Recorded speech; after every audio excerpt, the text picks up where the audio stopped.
पाहती गवळणी तवती पालती दुधानी म्हणती नंदाची अपोरे आजी चोरी केली खरी तया विन नाची नव्हे दुसरी ऐसी म्हणती नंदाची अपोरे आजी चोरी केली खरी हरी सवे तुकया मेला सवे तुकया मेला तेने अगुना अनिलाव म्हणती नंदाची अपोरे आजी चोरी केली खरी समचरण सरोजम चांद्रणीला बदावम जघन निहित पाणी मंडन मंडनानाम तरुण तुलसी माला कंद्रम कंजे नेत्रम सदैवदवला विठ्ठलम चिंतयामि पांडुरंग करू प्रथम नमन पांडुरंग करू प्रथम नमन पांडुरंग करू प्रथम नमन पांडुरंग करू करे चरण संतांची त्यांच्या कृपादाने कथेचा विस्तारू त्यांच्या कृपादाने कथेचा दुसरे चरण संतांची त्यांच्या कृपादाने कथेचा विस्तारू त्यांच्या कृपादाने कथेचा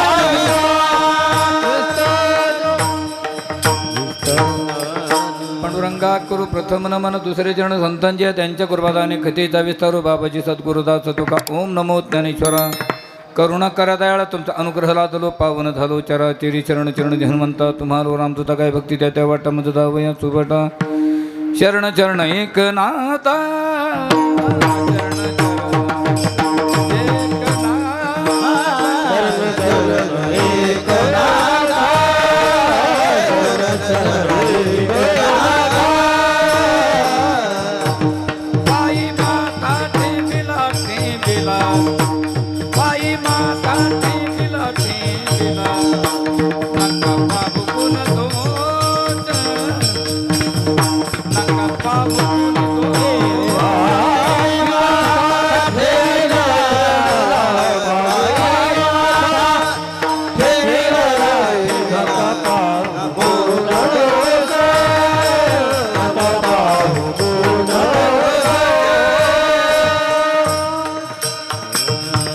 चरण चरण एक नाता पायी माता ठेविला नका पाहू गुणदोष झालो दास पायांचा दयांचे केलिया स्मरण होय सकल विद्येच्या तिकरणचे तिवून दुसरी जण श्रीगुरूंचे ते नमस्कार ज्ञाता विठाला विठाला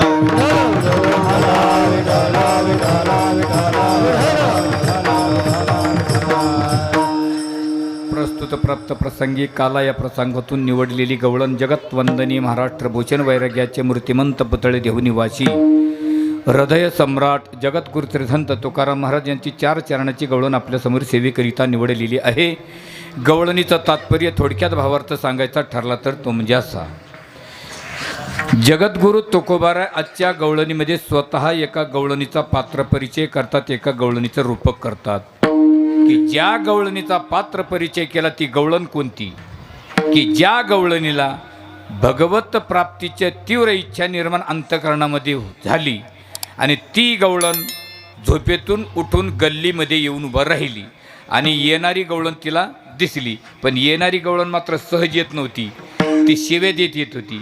हिनं तिला विचारलं का ग माणसाने झोपेतून उठलं की भगवंताचं नामचिंतन करावं, तू मात्र शिवे देते. अगं म्हणे माझ्या घरी चोरी झाली. बर पुन्हा थोडं पुढं गेली, पुन्हा एक गवळण आली, तीही शिवे देते. तुला काय झालं? माझ्या घरी चोरी. 1 2 3 4 12 गवळणी त्या गवळणीला भेटल्या, पण पूर्ण गवळणीचा बोबाटा तोच काय, आमच्या घरी चोरी, आमच्या घरी चोरी. हिनं विचार केला बाई सगळ्यांच्याच घरी चोऱ्या झाल्या ना, आपण आपलं घर उघडून पाहिलंच नाही, कारण दुसऱ्याची गाराणे ऐकण्याच्या अगोदर आपलं घर उचकून पाहायला पाहिजे. ते अर्ध्या रस्त्यातून मागं फिरली आणि तिने तिचा घराचा दरवाजा उघडून बघितला तर तिची सुद्धा दुधानी कशी झालती, पाहती गवळणी तवती, आणि तिच्या घरामध्ये जी चोरी झाली त्या चोरीचा 100% पुरावा जगद्गुरु तुकोबराय या गवळणीच्या द्वारे देतात. विठ्ठल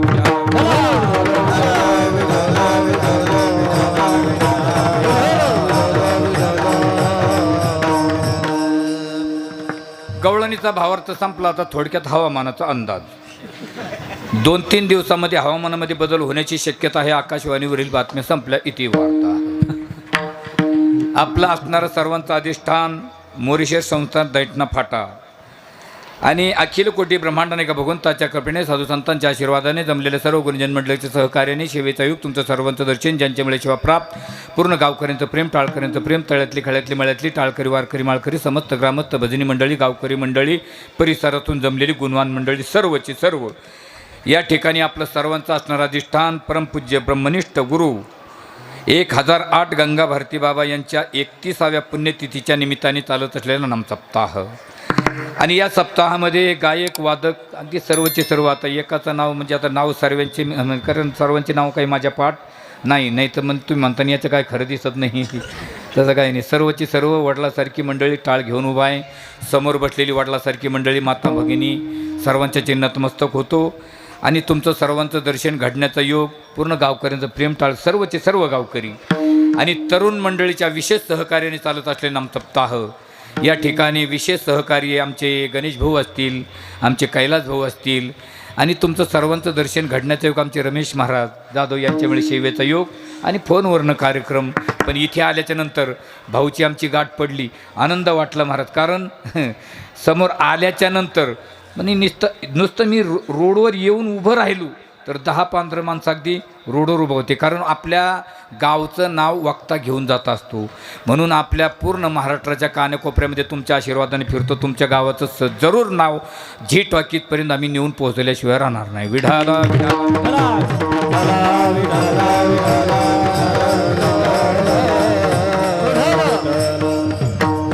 आता प्रामुख्याने या ठिकाणी 2 मृदंगाचार्य अगदी सुंदर अगदी कीर्तनकाराला पोषक असं पाहिजे. बरोबर आहे की नाही. आणि वारकरी गाणारी अशी माणसं पाहिजे. म्हणजे वारकरी जीवन जगणारी माणसं असली की मला थोडासा आनंद वाटतो बरं का. आणि माझा स्वभाव जरा थोडासा विनोदी, जरा चाभरा स्वभाव आहे, सांगायला हरकत नाही. कारण कीर्तनामध्ये जेव्हा दृष्टांत वापरले जातात ते सिद्धांताची प्राप्ती करण्यासाठी असतात हे मात्र लक्षात असू द्या. कारण दृष्टांत सांगत असताना तो कोणीही अंगावर ओढून घ्यायचा नाही. कारण हे रेडीमेड दुकान असतं, कदाचित कोणाला तरी शर्ट येऊ शकतो, सांगायला हरकत नाही. बरोबर आहे की नाही बाबा. सदी हे आमची जुनी वारकरी मंडळी.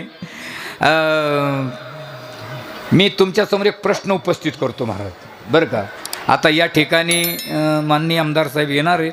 मग त्यावेळेस आल्यानंतर त्यांच्यावर आपण 2 मिनटं बोलू शकतो. बरोबर आहे की नाही. पण अगोदर आपल्या अभंगाला सुरुवात करू आपल्या गवळणीला. कारण आजच्या दिवशी हा काल्याचा प्रसंग आहे. आज काय या कार्यक्रमाची सांगता आहे. आणि काल्याच्या दिवशी कीर्तनकाराने दुसरं काही सांगू नाही तर मग त्यांनी फेटा बांधायचा. अजून काल्या दिवशी भोगतो ना घडे संचिता. त्यांनी फक्त काय करावं आज पूर्ण अवतारामध्ये बघा, पूर्ण अवतारामध्ये आज फक्त आणि फक्त भगवान श्रीकृष्णाचं चरित्र सांगावं.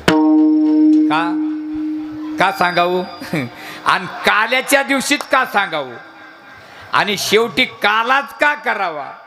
कारण कार्यक्रमाची सांगता ही काल्याच्या प्रसादाने होत असते. बरोबर आहे.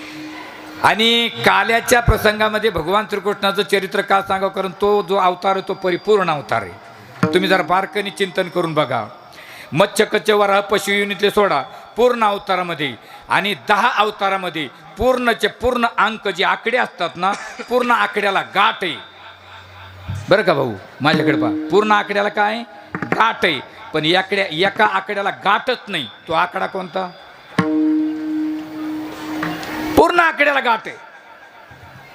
पण वा काय हात आला नाही गाठ. म्हणून आपण त्यांची घ्यावी गाठ. बरं का. 1 गाठ आहे, 2 मधी गाठ आहे, 3 मधी गाठ आहे, 4 मधी गाठ आहे, 5 मधी गाठ आहे, 6 मधी गाठ आहे, 7 शेवटी गाठ आहे. पण 8 गाठ नाही, 9 सुद्धा गाठ आहे. म्हणून अगदी परिपूर्ण अवतार आहे महाराज. विठाला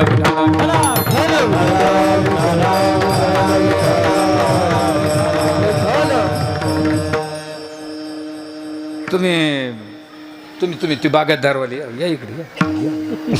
मला एक जण माणूस जवळ लागत होतो बस असं इथे हां हां पुढं सर का इकडे माझ्या जवळ यायचं हे गुळ तुमच्या अवसानात घ्या तुमच्या जवळच राहू द्या मी कधी मागितलं तर द्याचा नाही तर आम्ही इकडे तिकडे पाहायला लागलो खुशाल हानी जा तुम्ही कारण मी गुळ ठेवायला पाहिले लहान लहान लेकरं ठेवायचं बरं का भाऊ गुरुजी महाराज पहिले पण आता ते बंद करून टाकले कारण ते नाकात बोटं घालते त्याच्यामुळे आपलं तुमच्यासारखे शहाणे माणसं घेतली म्हणजे आता सांगायची गरज राहिली. मी एक प्रश्न उपस्थित करतो ही गवळण कुणाची आहे कारण चांगल्याचे कार्यक्रम ऐकलेली मंडळी गवळण कुणाची आहे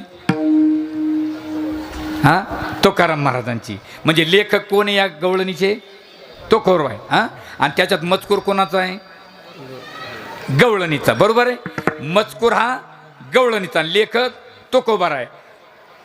एक समजतं बा जो लिहितो जे लिहितो त्याचा आणि त्याचा कार्यकारण भावसंबंध असला पाहिजे बरोबर आहे कारण अनुभवाशिवाय अनुवाद करू नाही. ज्याला ज्याच्याबद्दल माहीत असेल त्याने त्याच्याबद्दल लिहावं नाही का ज्याला ज्याच्याबद्दल काहीच माहीत नाही त्याने त्याच्याबद्दल लिहू नये. समजा तुम्हाला अर्ज लिहायचा अर्ज तर जो समजा गव्हर्नमेंट सर्व्हिसचा माणूस आहे किंवा परमनंट कंपनीला कामगार आहे त्याला अर्ज लिहावा लागतो तर त्या अर्जाचा मजकूर त्याच्या डोक्यामध्ये फिट्ट पाहिजे. तो काय करतो कागद घेतो त्या कागदाला रेष मारतो त्या रेषेच्या आत अक्षर आलं पाहिजे पेन घेतो आणि पहिलं लिहितो दिनांक बरोबर मग एवढी सोय असलो तर 3 वाजता कीर्तन सांगून बस बस माझ्याकडे पाहतो काय चाललं होतं आपलं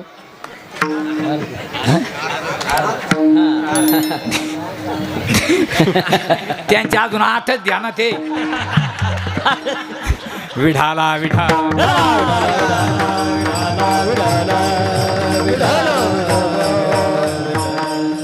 अर्ज लिहायचा अर्ज तर अगोदर काय लिहितो तो दिनांक अमुक अमुक मेहरबान अमुक अमुक साहेबांच्या सेवेशी विषय रजा मिळण्याबाबत महोदय वरील विषयी विनंतीपूर्वक अर्ज सादर करतो की मला काही महत्त्वाचे काम असल्यामुळे मी 2 दिवस कामावर येऊ शकत. हा काय झाला त्याचा आणि त्याचा कार्यकारण भाऊ संबंध आहे. आता अर्जामध्ये मजकूर गवळणीचा आणि लेखक तुकोबा. थोडक्यात सांगतो तुकोबारायला गवळणी माहिती होत्या का विढाला विढाला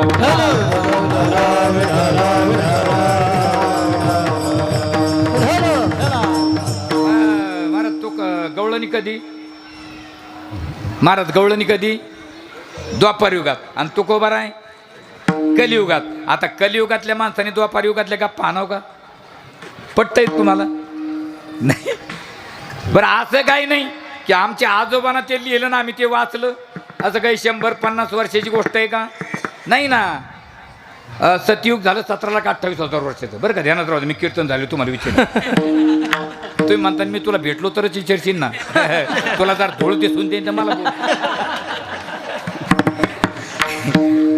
सतयुग झालं 17,28,000 वर्षाचं त्रेतायुग झालं 12,96,000 वर्षाचं द्वापारयुग झालं 8,64,000 वर्षाचं कलियुग टोटल 4,32,000 वर्षाचं आहे. कलियुग सुरू होऊन आताची पुढे 600 वर्षे पूर्ण झालेत. खाली किती राहिले 4,32,000 मायनस 650,000 हे म्हणतात तू तो काम तुम्ही काही वाईट मानू नका. अजून बरेचसे प्रश्न विचार तुम्ही मोबाईल चालू करून घ्या किंवा पेन असेल तर लिहून घ्या बरं का. विढाला विढाला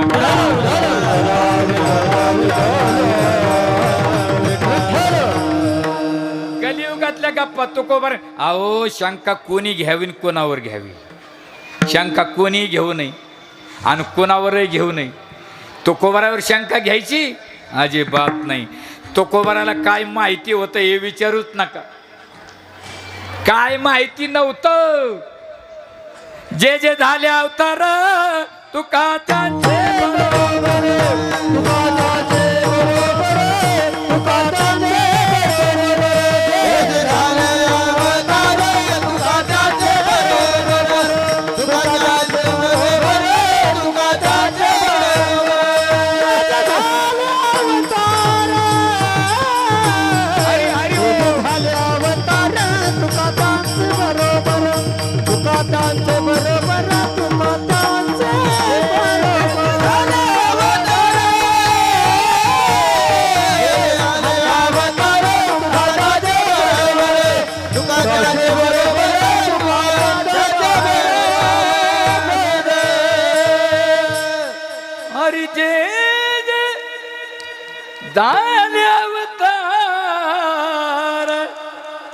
वा वा गायक मंडळी आणि एकदा गाणाऱ्यासाठी आणि वाजवण्यासाठी प्रेमाने टाळ्या वाजवा. कारण मी कलाकाराचं वर्णन करणार माणूस आहे महाराज. मी एक वारकरी माणूस आहे. मी स्वानंद सुखनिवासी निष्ठावंत वारकरी जगन्नाथ महाराज खानदेशकरांच्या बरोबर 7 वर्ष नुसता भजन केलेलं माणूस आहे. कारण तुका म्हणे येतं भजन प्रमाण, भजनात जो आनंद तो कशात नाही महाराज. बरोबर आहे की जे जे झाले अवतार तुका त्यांचे बरोबर, म्हणजे पूर्ण अवतारामध्ये जगद्गुरु तुकोबारा देवाच्या बरोबर होते. आता शंका घ्यायचं कारण राहिलेलं नाही. विठाला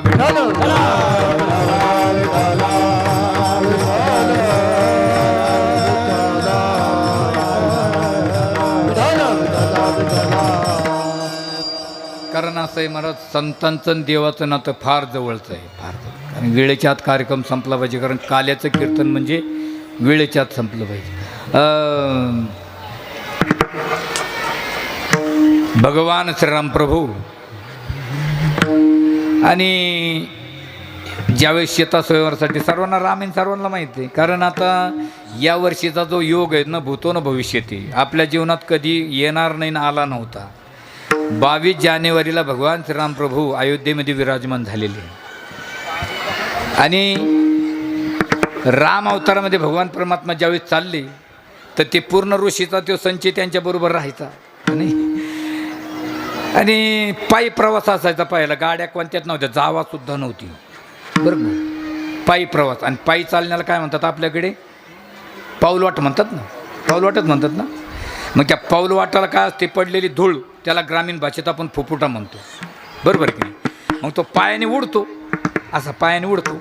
आणि भगवान श्रीराम प्रभू चालले आणि ते पायाने धूळ उडायला लागली. आणि त्या पाऊलवाटाच्या कडेला एक दगड पडलेला होता, शिळा. आणि त्या पायाची धूळ त्या दगडावर उडाली. आणि त्या दगडातून एकदम एक बाई प्रगट झाली. आणि भगवान श्रीराम प्रभू म्हणते, ही मला नवरा द्या. तो हाय कुठली दायटण्याची आहे? हाय कुठली आहे तू? ते म्हणजे तुम्हाला मी माहीत नाही का कोण आहे? न सांगता तुम्हाला कळू. आणि तर बघा बघा बघा मी कोण आहे. भगवान श्रीराम प्रभूने डोळे झाकले तर ती कोण होती? अहिल्या. आणि ती कोणाला दिली? ती गौतम ऋषीला. पण पाहिजे कोणाला होती? इंद्राला. मग इंद्राला न भेटल्यामुळे इंद्राचा क्रोध अनावर झाला. तळपायाच्या मस्तकात गेली, माफी मागून बोलतो. पण इंद्राला इतका राग आला, इतका राग आला, तो मला एक दिवस का तुम्ही पर्णकुटीत जाणार, माफी मागून बोलतो. पण कधी गौतम ऋषी आश्रमात नसली तर त्या दिवशी. पण गौतम ऋषी, कारण गौतम ऋषी काय आश्रमाच्या बाहेर जात नव्हते, कारण ते कीर्तनाच्या तारखीच घेत नव्हते. आवली महात्म्याला कशाची गरज आहे? काही नाही. पण त्यांचा एकच नियम होता फक्त. कोणता? पहाटे गंगेवर स्नानाला जायचे. आणि पहिली पाठ कशावर अवलंबून होती भाऊ? कोंबड्याच्या. कारण पहिल्या गाड्या नव्हत्या. कोंबडा वराडला की पहाट झाली असं पहिलं समजायचे बरं का. पण आता कोंबडा वराडला म्हणजे पहाट झाली असं काही समजायचं नाही. कारण कोंबडे धोरणावर राहिले. ते पोल्ट्री फार्म मधले कोंबडे, त्यांना कसली रात्र कसली पहाट. महाराज दुपार माणसाचा काल ऐकून दुपार 12 वाजते ती 12ला. ते म्हणले कोंबड्याच्या आवाज स्नानाला जातोय ना, त्यांनी इंद्राने चंद्राला सांगितलं तुम्ही रात्री 12 वाजता बाग देऊन टाका. आणि ते स्नानाला गेले की मी पर्णकुटीत जाणार. मला दिली त्यांनी बाग रात्री 12 वाजता. आता गौतम ऋषीला वाटलं स्नानाला जाण्याची वेळ झाली. आता आवली महात्मे कसली शंका मनामध्ये. सोहळं घेतलं, कमंडोल घेतलं आणि गंगेच्या स्नानाला चालले. पण गंगेतून त्यांचं अंतर राहिलं 50 फुटाचं. आणि गंगेतून ध्वनी निर्माण झाला, महाराज पाठीमागे जा. का? आम्हाला तुमचं रक्षण करायचं, कारण समाजाला तुमची गरज आहे जगाला. आणि तुमच्याकडून पाप लागू नये हे आमचं म्हणणं आहे. का बरं? कारण ही वेळ गंगेवर स्नान करण्याची नाही, तुम्हाला पाप लागेल.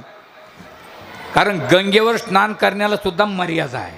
आमचे स्वानंद सुखनिवासी निष्ठावंत वारकरी जगन्नाथ महाराज खानदेशकर सांगायचे, रात्रीचे 11 ते पहाटचे 3, रात्रीचे 11 ते पहाटचे 3 या वेळेमध्ये जो गंगेचं स्नान करतो त्याला माता गमन केल्याचं पातक लागतंय. विढाला विढाला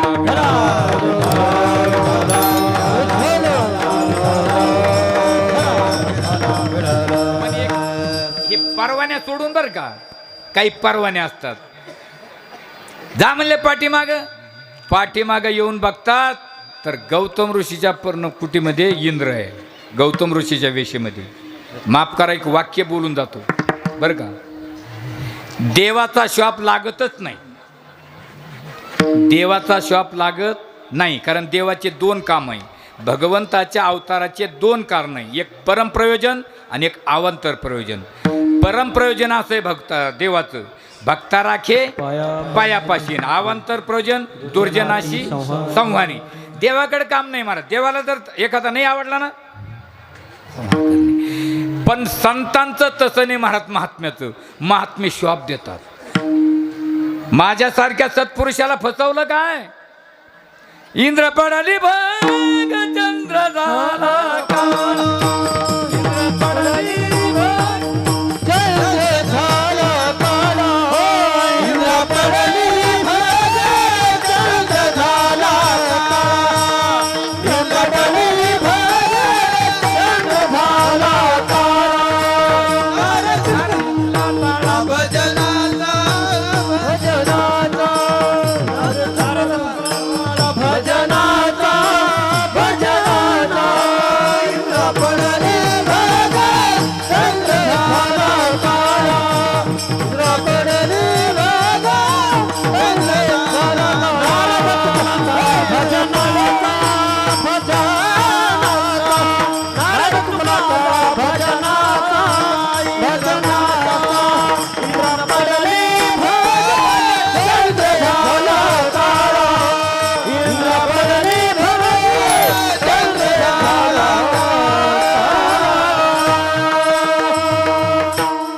भजनाला किडे पडले आणि चंद्रालाही कलंक लागला. आणि अहिल्याला सांगितलं तू दगड होऊन पडशील, दगड. अहिल्या म्हणली माझा काय दोष येतो, तुमच्या विषयीत होता, मला उशाप हवा आहे. आणि त्यावेळेस गौतम ऋषीने असा उशाप दिला होता की श्रीराम प्रभू हे रस्त्याने जातील, त्यांच्या पायाची धूल तुझ्यावर उडेल आणि तुझा उद्धार होईल. आता हे कोण पाहतं? भगवान श्रीराम प्रभू डोळे झाकून. ते म्हणले अरे हा इथं तर आपल्याच हातानं जमलेलं म्हणले, आता हिला नवरा द्यावा लागेल. मग आता ते गौतम ऋषीच्या गळ्यात विना होता, त्यांनी बोलून घेतलं. म्हणले इकडे या. म्हणले काय? विना दुसऱ्याकडे द्या. म्हणे चहा झाली काय? म्हणे चहा नाही. मग कॉफी? म्हणे कॉफी नाही. म्हणे मग दूध? अरे दूध नाही. म्हणे मग बायको? म्हणे कुठं आहे? म्हणे हे काय? मग काय करू? घे म्हणे करून. काय करून घ्या? म्हणे गावातले लोक नाही, कोण नाही. अरे म्हणे घे करून. काय करून घेऊ? म्हणे चुलते काके नाही, कोण नाही. अरे म्हणे भाऊ लोकाला भेटाना, घे करू. आणि असे हाताला हात धरून दिला दोघांच्या, जा म्हणले घरी. आता हे दोघ जण चालले, पण बाकीचे बसलेले 16,107 त्यांना लई खपवतं काय. दुसरं चांगलं झालं ते एकमेकाला खोनायला लागले, याला दगडाची बायको करून दिली, आता पाहुणा लागतो काय कोण. आपण इश्के तर खाली थैलेले को घुमरे बोले. मग अरे आपण का फुकट कामं करायचे का? म्हणे आपण मीटिंग घ्या म्हणली. आणि घेतली महाराज भारतीबाबाच्या मंदिरामध्ये मीटिंग. आणि एक जणांनी माईक घेतला, हे बघा उद्या सकाळी 6 वाजता सर्वांनी आपल्याला मंदिरासमोर यायचं आणि आपल्याला भगवान श्रीराम प्रभूकडे जायचं. म्हणजे का? ते दगडाच्या बायका करून देतो म्हणे. महाराज बायका मागायला जायचं म्हणल्यावर महाराज 6ची काय गरज आहे? रात्री 4 वाजल्यापासून लोक हजर होते. अशा कपड्याच्या इस्ताऱ्या घोटीत होते रात्रभर. त्याच्यात आमचे काही टाळकरी होते, त्यांचे कोण कपडे जळून गेले. पण त्याच्यात एक बैर होतं, ती म्हणे आपण कशाला जमलो रे? ते तू रात्री नव्हता का? म्हणे मी सगळ्याच्या पाठी मागवतो. अरे म्हणे येड्या आपल्याला भगवान श्रीराम प्रभूकडे जायचं ना. म्हणे कशाला? ते दगडाच्या बायका करून देतो. ते म्हणे येड्या हो, मग संग दगड घ्या ना. त्याचंही बरोबर आहे. म्हणे तिथं गेलो भगवान श्रीराम प्रभू बोलायचं उठाव पत्थर, तो का पत्थर मिळणे घेत नाही. लागले दगड घ्यायला, पण ते म्हणे बघा दगड घ्या, पण ज्याला जशी बायको लागती तसा दगड घ्या. मग कोणाला लहान लागतो आणि उलशी कोच्याला सगळ्याच्या पुढं धू. कोणाला जाड लागत होती त्याने रात्रीच मारुतीच्या मंदिरासमोर चोरून ठेवला. कोणाला उंच लागत होती त्याने रोडच्या काढत हलून उपटीला नंबरचा. उचला ना तर दुसऱ्याकडून उचलून घेतला. बघा आता सगळ्यांच्या डोक्यावर काय? दगड. निघाले कुठं? भगवान श्रीराम प्रभूकडे. पण भगवंताने पाहिलं, म्हणले हे लेबर तर आपलंच आहे, पण यांनी का मटेरियलचं बांधकामाचा कॉन्ट्रॅक्ट घेतला. पण असं आहे, विनोदाचा भाग सोडा. हे का घडलं? कारण कारणाशिवाय कार्याची उत्पत्ती होत नाही, हे श्रुतीचं वचन आहे. हे का घडलं म्हणून भगवान श्रीराम डोळे झाकले आणि चोराने स्वतःला चिमटा घेतला. ते म्हणले याला कारण आपणच आहे. काल एक जणाला बायको करून दिली, पण यांना काय माहिती ती कोण आहे, आणि हे बायका मागायला आले. आता यांना बायका जर नाही द्यावं तर हे म्हणून याच्याकडे वशिले पाहिजे, ज्याचा वशिला त्याचंच कुत्रं काशीला. अरे यांना बायका द्यावं लागतील. पण पुन्हा विचार केला, यांना जर आपण आजच बायका करून दिल्या तर हे आजपासून आपल्याकडे येणार नाही. रामायण बंद, ग्रामपंचायत सुरू. म्हणले मग आता यांच्या अंतकर्णवृत्तीमध्ये भाव कोणता निर्माण झाला, आम्हाला बायका करून द्या. पण भगवान श्रीरामप्रभू म्हणले, मलाही भगवान श्रीरामप्रभू म्हणतात, यांच्यात जर नाही बदल केला तर मला बोला तुम्ही. आणि काय महाराज, एखादी वस्तू आहे, समजा हा मंडप आहे, या मंडपाकडे आपण पाहिल्यानंतर आपली अंतकरणवृत्ती या मंडपाकडे गेली. ह्या मंडपाची जे स्वरूप आहे ते आपल्या अंतकरणामध्ये फिट्ट बसलेलं आहे. आता हा मंडपाचा जो विषय आहे तो आपल्या अंतकरणातून बाजूला जाण्यासाठी काय करावं लागेल, याच्यापेक्षा आकर्षक वस्तू आपल्याला दिसली पाहिजे. त्यावेळेस ही वस्तू मायनस होईल ना त्यातून. आता यांच्या अंतकरणामध्ये विषय कोणता निर्माण झाला, बायका करून द्या. आता हा विषय यांच्या अंतकरणातून बाजूला करायचा, त्याच्यासाठी भगवंताने 9 रसापैकी एक रस वापरला, तो शृंगार नावाचा. असं रूप धारण केलं महाराज भगवंताने, आणि ते भगवंताचं स्वरूप आहे महाराज. थाप द्या. राजस सुकुमार मदनाचा पुतळा, असं रूप धारण केलं महाराज. हे रूप सावळे सुकुमार, रूप सावळे सुकुमार, कानी कुंडली मकराकार, मकराकार मकराकार सुकुमार, रूप सावळे सुकुमार, रूप सावळे सुकुमार, सुकुमार सुकुमार. हे मला वावा म्हणजे बरं का कधी नाही तर मला झेंडू फोटाची बारी आली माझ्याकडे. आणि मला काय नाही, फक्त महाराज नसतं वावा म्हणले तरी मला काय नाही, येडील माहेरन सासर सारखं. मला काय नवऱ्यानं मारलं काय, पावसात भिडलं काय सारखं. असं रूप धारण केलं महाराज भगवंतानी, आणि हे गेले. आणि भगवंताच्या स्वरूपाला पाहून भाळले ना महाराज, काहीच बोलता येईना. अहो आपण तर मरकी माणसं, यांचा विषय सोडा, पण भगवंताच्या स्वरूपापुढे आपल्याला राम जन्माच्या दिवशी एक दुपारी प्रमाण आलं होतं बघा, कोणतं, माध्यानाशी दिनकर आणि पळभरी होय. भगवंताच्या स्वरूपापुढे गायी चरायच्या थांबल्या, गोपाळ जाग्यावर थांबले, नद्या थांबल्या. याच्या पुढे सांगू, मनोने फेरते रात्रंदिवस, रात्रंदिवस, मनोने फेरते रात्रंदिवस, रात्रंदिवस, मनोने फेरते रात्रंदिवस, रात्रंदिवस, मनोने फेरते रात्रंदिवस. बारा सोळाचा निहारीची जाणती, बारा सोळाचा निहारीची नेनती,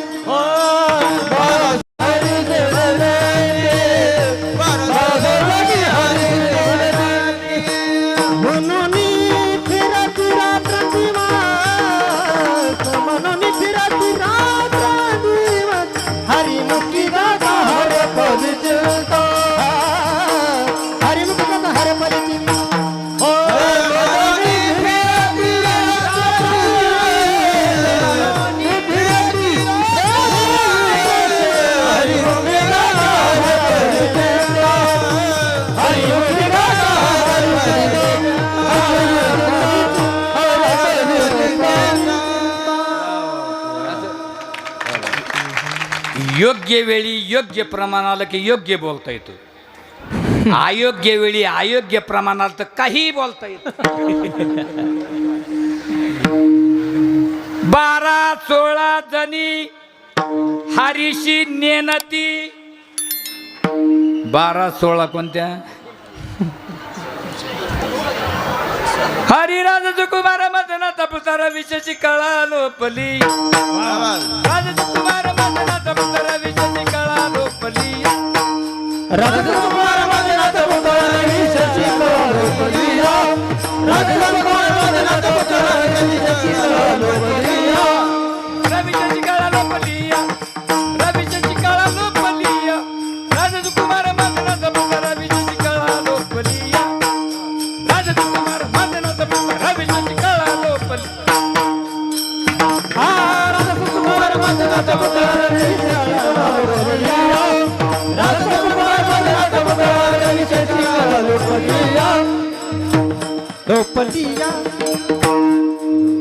राजस सुकुमार मदनाचा पुतळा रवी शशी काळा. रवी म्हणजे सूर्य आणि शशी म्हणजे चंद्र. डिम पडले डिम महाराज. काय भगवंताचं स्वरूप यांना काहीच बोलता येईल. त्याच्यातला एक जण म्हणलाय 12 वाजले गाड्या कुणीतरी बोला. त्याच्यात एक एम ए फसकला सोडलं ते म्हणे मी बोलतो. यांना वाटलं हुशार आहे उठ म्हणे बोल. आता यांना काय म्हणायचं होतं बायका करून द्या. हे काय म्हणतात देवा म्हणे काय बायका करून घ्या. आणि ते म्हणले ओके मी कशाला नाही म्हणू. लोकाला एक भेटा ना. बरं बाईला काय रोज आहे आता सध्या तुमच्याकडे? हां 200. 16,108 बायका कामाला गेल्यावर किती पैसे येतील? 32,216.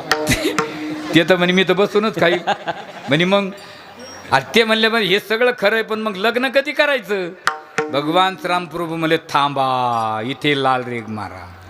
वचन माझ्याकडून गेलं पण या अवतारात नाही. या अवतारात एक पत्नी एक वचनी. पुढील अवतारामध्ये गोकुळामध्ये नंदराजाच्या घरी मी कृष्ण नावाने प्रगट होईल आणि मी तुमचा स्वीकार करेल. मान्य आहे का? ते म्हणले काही हरकत नाही. मग आम्ही जाऊ का? म्हणले हो.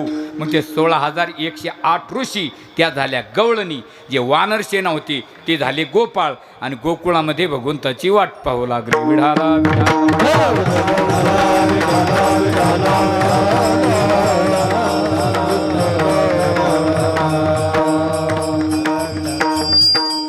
आता गोकुळामध्ये भगवंताने अवतार का धारण केला याचे मुख्य कारण असं आहे.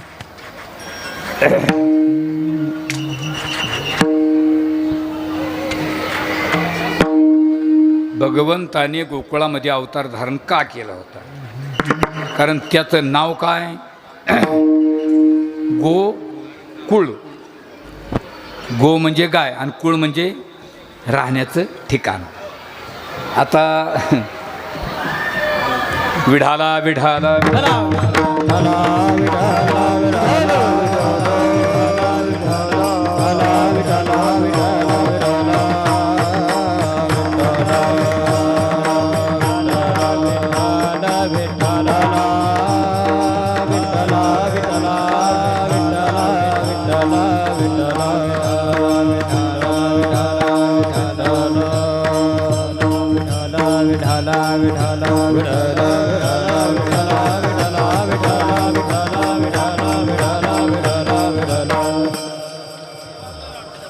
नाही बसू दे बसू दे.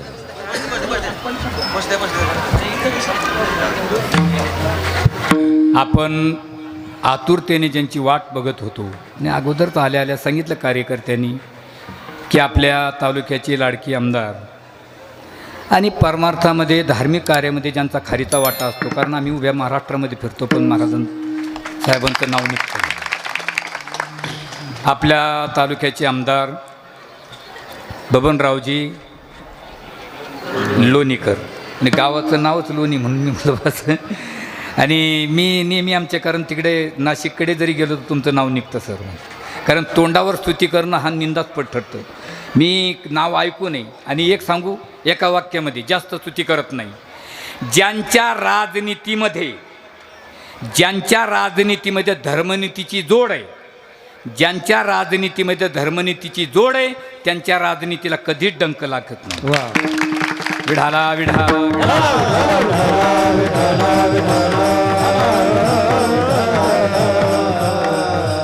भगवान श्रीकृष्णाने राजनीती केली. आता सांगतो ना तुम्हाला.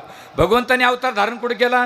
गोकुळामध्ये. आता त्याचं नाव काय? गोकुळ. आता गोकुळच का निवडलं बरं का? तिथे ते गोकुळ, तिथे राहणारे गोपाळ, गवळण आणि गोवर्धन. प्रत्येक शब्दामध्ये गो असा उपसर्ग लावायचा. प्रत्येक शब्दाला काय लावायचा? गो असा उपसर्ग लावायचा. बघा आता गोकुळामध्ये गायी होत्या म्हणून भगवंताने अवतार धारण केला. किती गायी होत्या? आता गायीशिवाय गवळण नाही आणि गवळणीशिवाय गाय नाही. गायीशिवाय गोपाळ नाही, गोपाळाशिवाय गाय नाही आणि गायीशिवाय गोवर्धन नाही आणि गोवर्धनाशिवाय गाय नाही. आता तुम्ही लिहून घ्या. आता गोकुळात गाई किती होते हे म्हणते महा काम नाही ते तो होता. गोकुळात गायी किती होत्या प्रथम अगोदर बघू. जसे आता गावामध्ये पदव्या असतात ग्रामपंचायतमध्ये, sarpanch, upsarpanch, police patil, chairman, vice chairman, ह्या 5 पदव्या प्रामुख्याने. तशा गोकुळामध्ये 5 पदव्या होत्या बघा. किती? 5. गोकुळामध्ये 9 उपनंद, 9 नंद, 6 वृषभानू, 2 वृषभानूवर आणि 1 नंदराजा होता. किती पदव्या झाल्या? 5. आता ही पदवी कोणाला कशामुळे दिल्या जायची? पहिला नंबर कोणाचा आहे? उपनंदाचा. उपनंद कोणाला म्हणतात? ज्याच्याकडे 5 लाख गाई त्याला उपनंद म्हणायचे बरं का. मोबाईल चालू करून घ्या. ज्याच्याकडे 5 लाख गाई त्याला उपनंद म्हणायचे. ते होते 9. 9 पाचे 45 लाख गाई कोणाकडे होत्या? उपनंदाकडे. आणि ज्यांच्याकडे 9 लाख गाई त्याला नंद म्हणायचे. ते होते 9. 9 9 81 लाख कोणाकडे होत्या? नंदाकडे.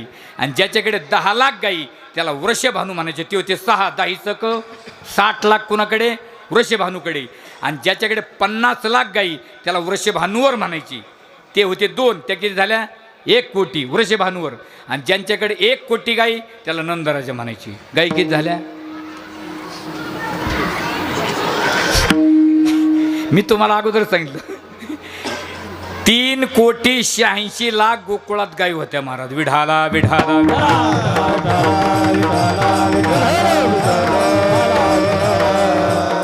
आणि हे जर बघायचं असतं तर गर्ग संहितेमधले श्लोक वाचावच्या. गर्ग संहितेमधले श्लोक वाचा. किती? 3,86,00,000. आणि त्यात सुद्धा पूर्ण गावरान. गावरान गाईचं महत्त्व सांगतो. राजस्थानला मी ज्यावेळेस गेलो त्यावेळेस राधाकृष्ण स्वामींनी सांगितलं होतं की गावरान गाईला खांदा असतो आणि कवडीपेक्षा कमीत कमी 1 इंच खांदा पाहिजे. कारण खांद्यामध्ये सूर्यकिरण खेचण्याची ताकद असते गाईच्या. आणि तेच सूर्यकिरण खेचून दुधामध्ये ओतलं की ते दूध जर मनुष्य पिला तर माणसाची बुद्धी सतेज बनते. म्हणून वेदाच्या प्रक्रिया जर कोण जाणत असेल तर फक्त आपल्याकडचे लोक. त्यांनी विचार केला यांना एवढी अक्कल कुठून आली, केव्हा कुठून येते? मग त्यांनी आपल्या साऱ्या गायी संपवल्या. आपल्या लक्षात आल्या आता असे साहेबासारख्या माणसांनी कार्य हातात धरलं, त्या गायी थांबवल्या. ते म्हणले नका का गाई द्यायना, पण ताकद कुठून मिळती? खांद्यापासून. त्यांनी साऱ्या बिगर खांद्याच्याच पाठील्या. साऱ्या जरशात वरडायला लागले तर ताल नाही सोर. मग दारात जरशी, घरात फरशीन, फिरायला मोकळी सरशी. घेणं नाही देणं येड्याच्या खिच्याला 3-3 पिणं. भाऊ एवढ्या गाईचं दूध किती निघत असन? तुम्ही म्हणता तू तो मला चिचरूत नको रे. आणि त्या गवळणी दुधात पाणी टाकीत नव्हत्या भाऊ. त्या गवळणी दुधात पाणी टाकीत नव्हत्या. आणि आपण कुठं दुधात पाणी टाकतो? आपण पाण्यात दूध टाकीत. आणि मग त्या गवळणी बाजाराला ज्यावेळेस निघायच्या ना तर महाराज त्यांची निघण्याची पद्धत होती बरं का. दही, दूध, तूप आणि लोणी. आता दही खाली का ठेवलं? कारण दही जर वरच्या क्रमांकाला ठेवलं आणि ते जर हिसळलं आणि ते जर खाली आलं तर पूर्ण मालाचा काय करेल? ते नासाडा करून. म्हणून अगोदर त्याला कुठं ठेवलं? दही, दूध, तूप आणि लोणी. अशा निघायच्या महाराज गवळणी. दुढीवारी दुढीवारी दुढीवारी दुढी गवळणी जाते निघाल्या. दुढीवारी दुढी गवळणी जाते निघाल्या. दुढीवारी दुढी गवळणी जाते निघाल्या. दुढीवारी दुढी गवळणी जाते निघाल्या.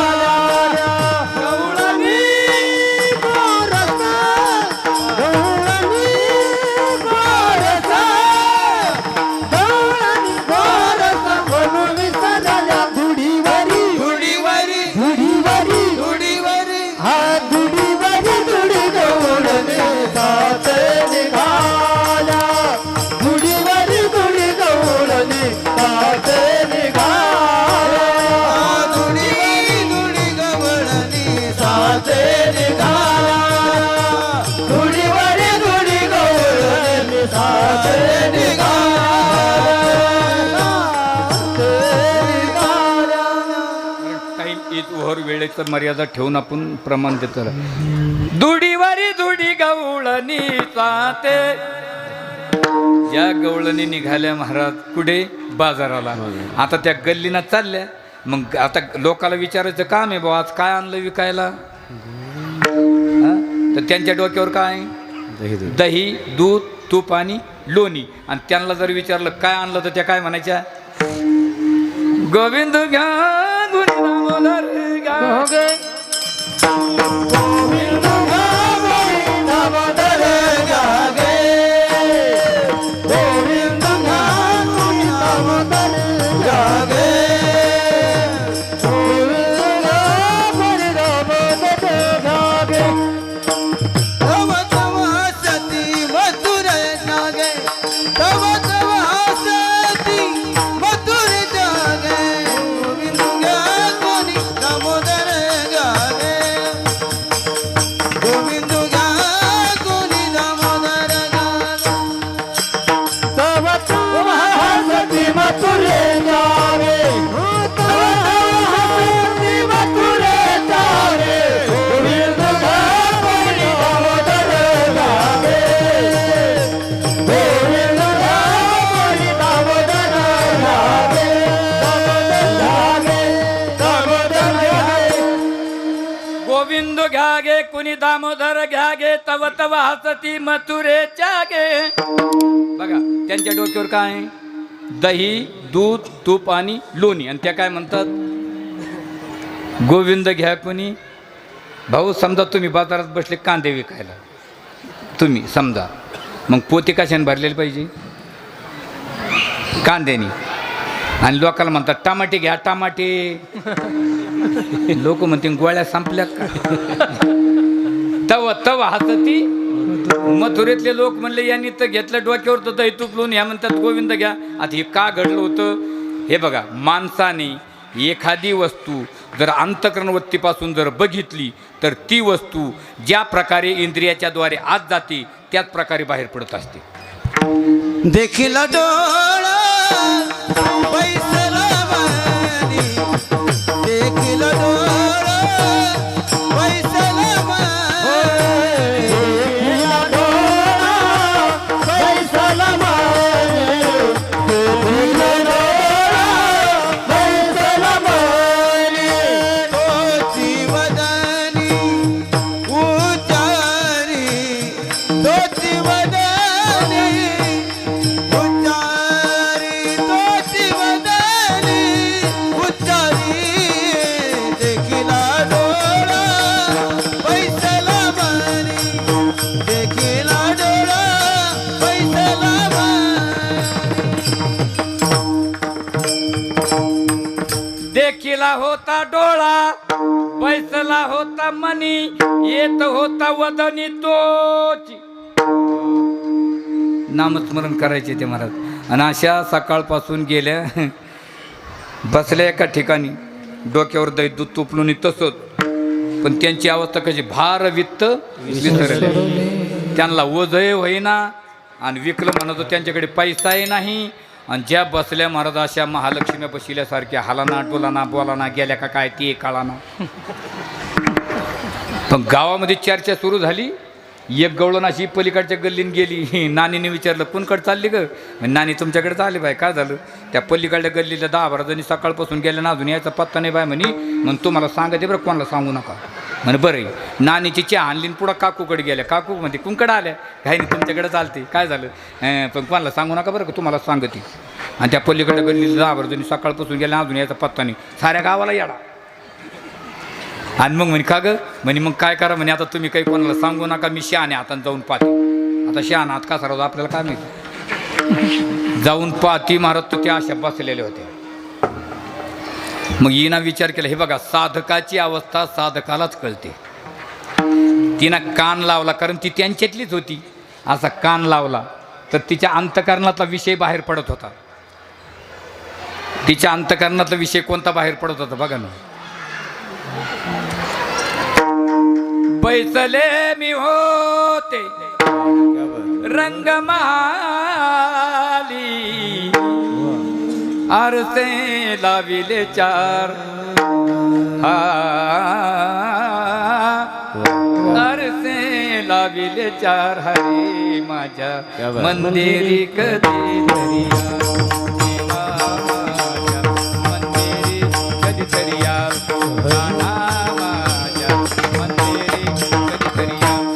हरी माझा मंदिर कधीतरी या हरी माझा मंदिर कधीतरी या हरी माझा मंदिर कधीतरी या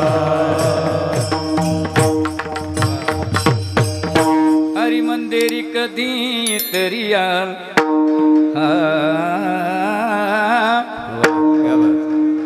काय गोड आहे मला.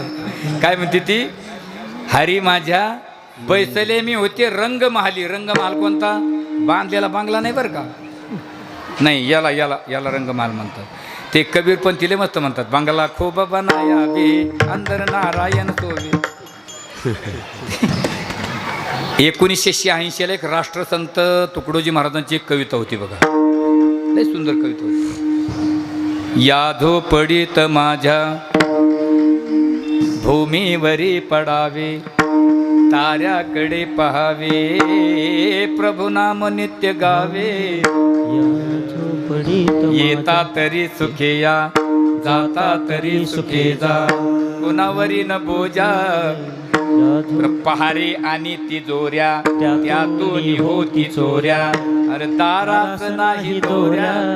काय गोड भाव होत बरं. आता या बंगल्यात माझ्या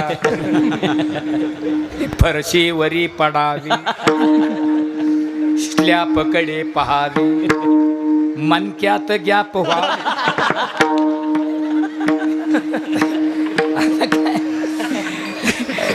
ते मनातल्या मनात म्हणायची काय बैसले मी होते रंगमहाली आरशे लाविले 4. आता 4 आरशे लावायची काय गरज आहे, का लावले. मी जर असं बसले आणि भगवान परमात्मा जर मागच्या दरवाज्यातून आले तर मला पुढच्या आरशात दिसतील आणि पुढून आले तर मागच्या आरशात दिसतील, इकडून आले तर इकडे दिसतील आणि इकडून आले तर म्हणून आरशे लाविले 4. बरं जाऊ द्या. आपले डोळे किती भाऊ हां तुम्ही म्हणता तुला ते माहित नाही का, ते आम्हाला 2 डोळे. तुम्हाला जोडीदार घेतला तुम्ही त्या तुमच्या उपरण्याने एक डोळा झाका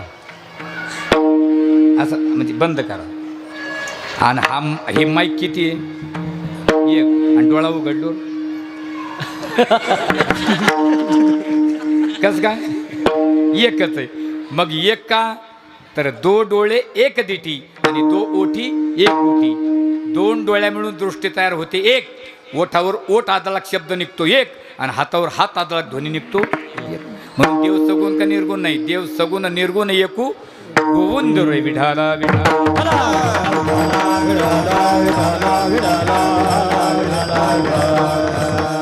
चला पुढच्या गवळणीकडे गेली. पुढची गवळण मनातली मनात काय म्हणत होती, वारियाने कुंडल हाले ग डोळे मोडीत ग डोळे मोडीत ग मोडीत राधा चाल. डोळे मोडीत ग डोळे मोडीत ग मोडीत राधा चाल.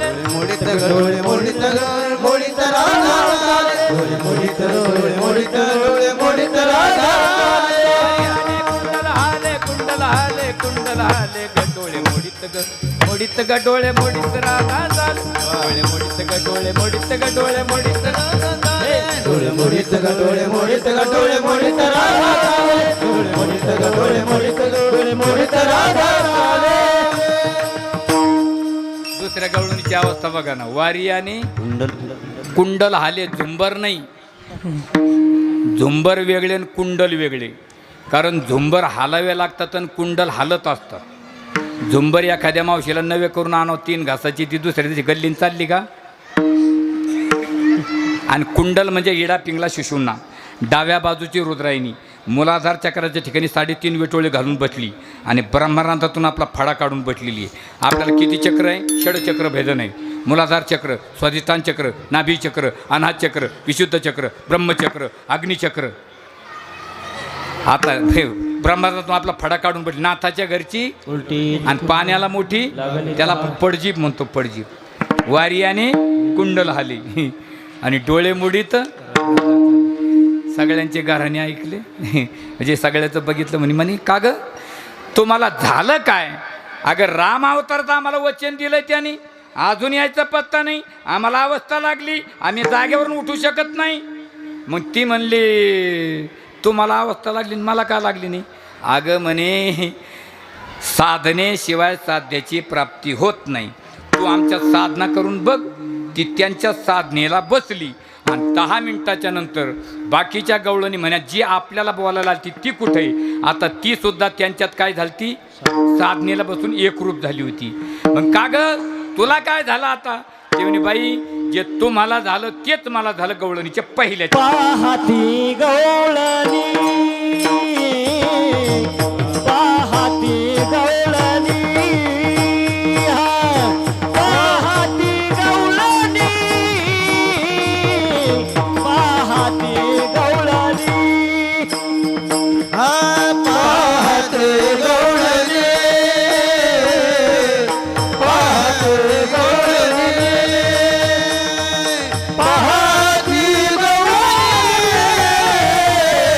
पाहती गवळणी पालती दुधानी दवती पालती दुधानी मनती नंदाची या पोरे मनती नंदाची या पोरे मनती नंदाची या पोरे मनती नंदाची या पोरे कवती पालती दुधानी कवती पालती दुधानी मनती नंदाची या पोरे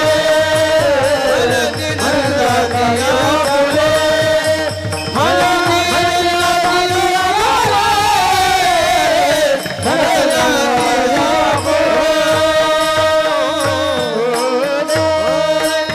हरी पाहती गवळणी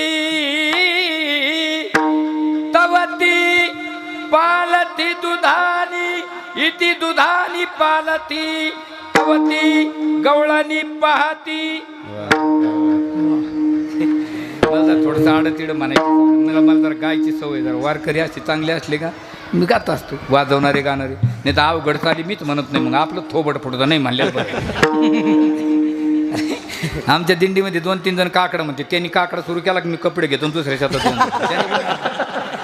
त्यांचं सुरू होतं अरे वटा जागे वारे आता अरे मरण करा रे मला गेलं गाड्या स्वर गाया तो शिर गाया आणि ताल गाया तो बहाल गाया. म्हणजे स्वर गोड गाणारी माणसं लागतात बरोबर आहे की नाही.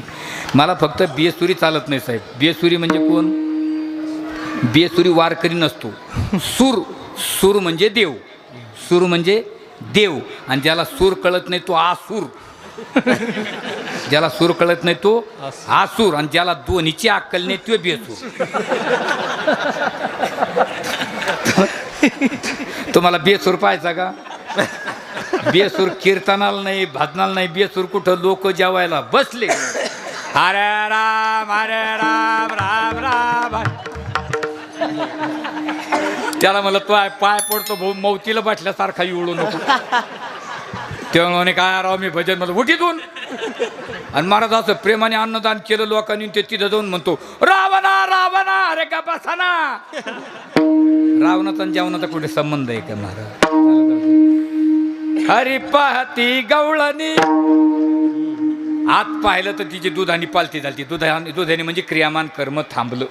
मी कुठून आले याचं भान राहील, कुठं राहिलं जायचं याचं भान राहिलं नाही. कारण वर्तमान हे बघा क्रियामान कर्म दुधापासून दही लोणी तूप काय व्हायचं ते होईल.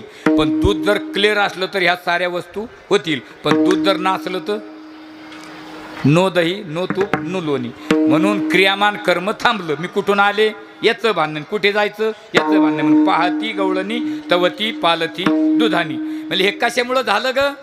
आता बघा आपण लोक देवाला चोर म्हणतो. सरळ सरळ सरळ चोर म्हणतो.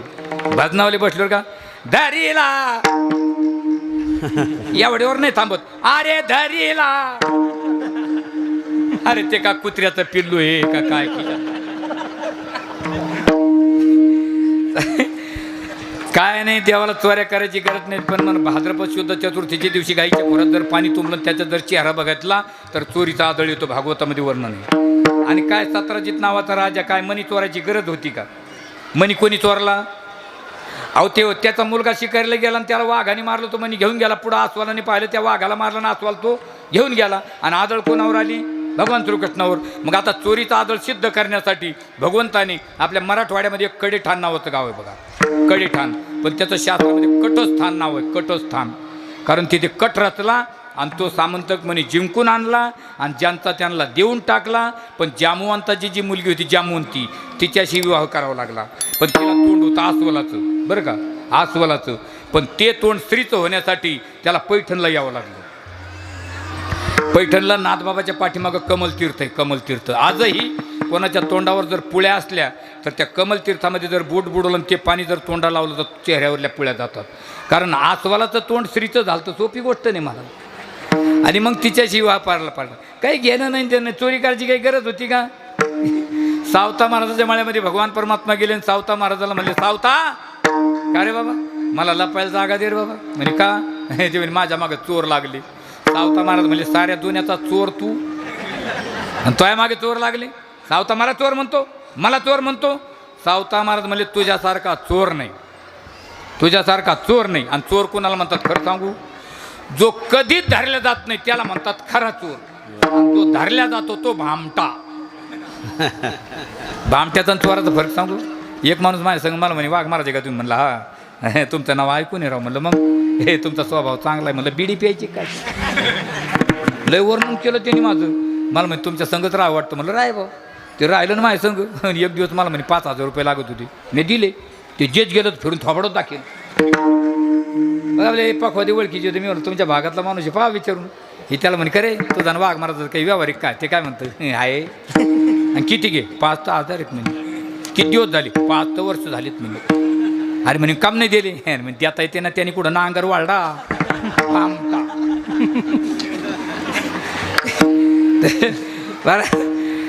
भगवंताने काय चोरलं? चित्त चोरी येले नंदाच्या नंदने तुका म्हणे येणे वो गरुड ध्वजे राम. तर ही चोरी कोणी केली? मनती नंदाजिया बोरे, मनती नंदाजिया बोरे, मनते नंदाचिया पोरे, मनते नंदाचिया पोरे,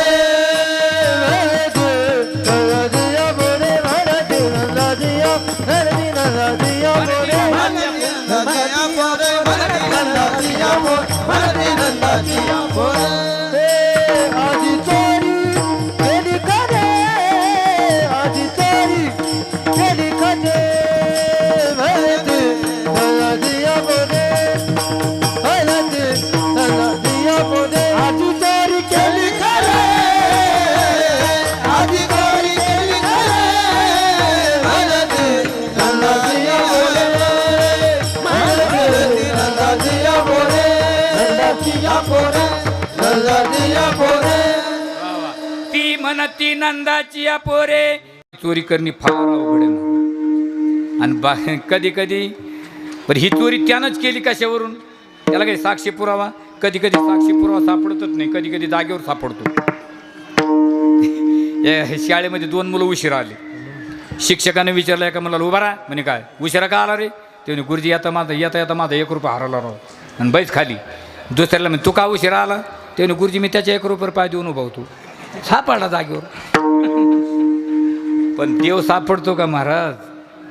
नाही नाही. ती म्हणती नंदाची या परे तरी आज चोरी केली खरे. कारण आपल्याला वेळेच्या आत कार्यक्रम संपला पाहिजे. अजून गोकुळात जायचे, गोकुळातल्या लीला सांगायच्यात. म्हणजे बाकीचे चोर वेगळे, हा चोर वेगळा. बाकीचे चोर घरातून चांगली वस्तू घेऊन जातात आणि वाईट वस्तू ठेवून जातात. पण हा तया विन नाशी नव्हे दुसरी आईशी. चांगला कारण भक्ताच्या कर्माचा, वाईट कर्माचा नाश करतो आणि चांगला भोग त्याला प्राप्त करून देतो. आणि जगद्गुरु तुकोबरा भगवंताच्या समोर हात जोडून उभा राहतात. देवा तुम्ही नेहमी अवताराला काय येत नाही? ते मला नेहमी येता येत नाही ना. कारण अवताराला यायचं तर रजतमत 3 गुणाचा स्वीकार करावा लागतो. आणि 3 गुणाचा स्वीकार केल्याशिवाय शरीरधारी होता येत नाही. आणि शरीरधारी व्हायचं असलं तर आईवडिलाचं नाव सांगावं लागेल ना. मग मला पुरावा सांगता येतो का? तर भगवंताचे 3 गुण होते, अस्थि, भाती आणि प्रिय. अस्थि म्हणजे असणे, भाती म्हणजे भासणे आणि प्रिय म्हणजे आकर्षकता. देव कोणालाच कळत नव्हता. पण तुकोबा म्हणतात देवा तू असा कोणाला कळणार नाही. आमचे 2 गुण त्यात टाक. कोणते? नाव आणि रूप. मग आला नावा रूपा आणि तुका म्हणे झाला आणि याला रूपा बळी. कारण प्रत्येक आकाराची प्रसिद्धी ही नावाने होत असते. मग आता नावाला आला तर त्याला रूपाला यावं लागलं. आणि म्हणून गवळणीची चर्चा सुरू झाली का ग.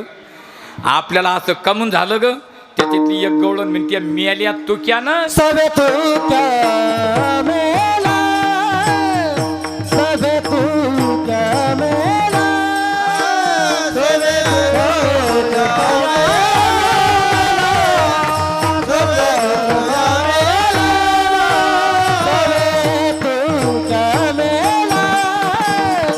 सबे तुक्या मेला,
म्हणती सवे तुकया मेला तेने अगुणा. अ म्हणजे या आणि नावा रूपाला कुणी आणलं. तुकाराम महाराजांनी. म्हणून एक वेळेस वारकरी संप्रदायाच्या नियमाप्रमाणे पुरुष मंडळीने आपापल्या हातावर करा, माता भगिनी महिला मंडळ सोडून. आणि कारण काय महाराज साहेब या ठिकाणी बसले, मला आनंद वाटला. फार कामं असतात त्यांच्या पाठीमागे, तरीसुद्धा काही नाही आपण लवकरात लवकर सेवा संपत. त्यांच्या पाठीमागे फार कामं असतात. मी येतो चहा घेऊन, राहू दे. विठोबा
हात खाली घ्या.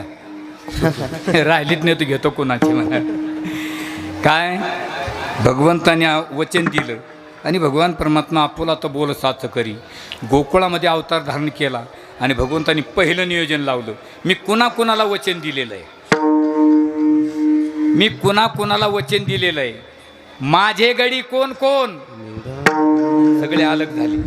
आणि म्हणले तुम्ही तर फार दुबळे झाले रे, तुमच्याकडे खायला काही नाही का. म्हणले आमच्याकडे खायला भरपूर आहे. आणि म्हणे मग तुम्ही का दुबळे झाले. ते म्हणे आमच्याकडचं दूध जातं डेअरीला आणि ठेचा राहतो डेअरीला. म्हणले मग आता ते हा तो अन्याय आहे. आपला माल आपण दुसऱ्या देशात पाठवायचा आणि दुसऱ्या देशातले राक्षस सदृढ बनवायचे आणि ते आपल्याला ठेवतील का. हां. आणि म्हणले घरचे देत नाही म्हणे आपण त्याला युक्तिवाद करू. कोणता.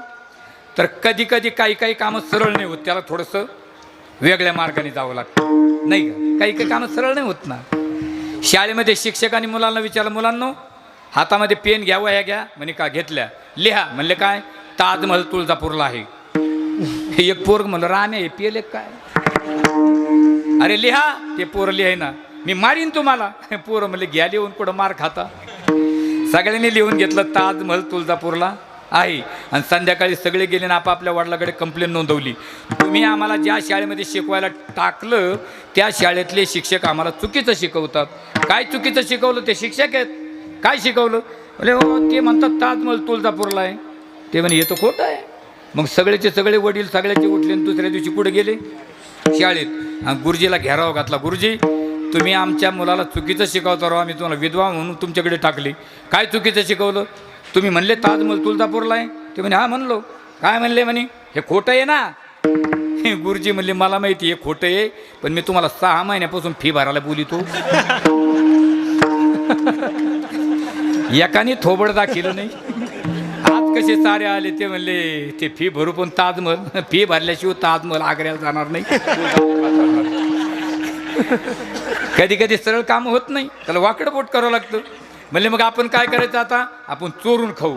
म्हणले मग पण याला पथ्य सांभाळावं लागेल. काय म्हणे आता यालं तरी याने लागे, अवघे माझ्या मागे मागे, आजी देतो पोट भरी, पुरे म्हणाला तो वरी, पण हळूहळू चाला, कोणी कोणाशी न बोला, हातामध्ये काठ्या घ्या, खिशामध्ये सराटे घ्या. सराटा माहिती आहे ना? सराटा काटा. हां, खिशामध्ये एका खिशात वस्त्र गाळ करून माती घ्या आणि हातात खडे घ्या. एक म्हणला कृष्णा काठ्या कशाला रे? अरे शिंकेले वर असते तर आपला का हात पुरणार आहे? बसल्या बसल्या फोडायचं फुटलं की खायचं. आणि एक जर त्या जर मागं लागलं तर म्हणे मग आपण पळायचं. आणि मागं लागलं तर म्हणे काय नाही मग पळायचं. आणि म्हणे आणि मग काय करायचं असं? आणि ते त्या जर मागं लागलं तर आपल्या खिशातून सराटे काढायचे आणि मागं फेकायची. त्यांच्या पायात सराटा घुसला त्या बसल्या का आपण पळायचं. एक जण म्हणे कृष्णा काय वेडा आहे तू? अरे काटेच घ्यायचे तर आपण चांगला प्लॅन म्हणे जरा मोठेले काठी घेऊ ना. ते मी तुम्हाला माहीत नाही, मी डिप्लोमा केलेला आहे म्हणे. सराटा काटा फार इमानदार, कसा फेका एकाची ड्युटी चालू. 5G कार्ड आहे सर मला सराटा. ते म्हणले मग त्या जर चपला घालून आल्या तर मग खिशातून माती काढायची आणि त्यांच्या मागं फेकायची. डोळ्यात बसली गेली त्या बसल्या का आपण पळायचं. एक जण त्या जर चपला घालून आले तर हा चष्मा, तेव्हा चष्मेत नव्हते. विढाला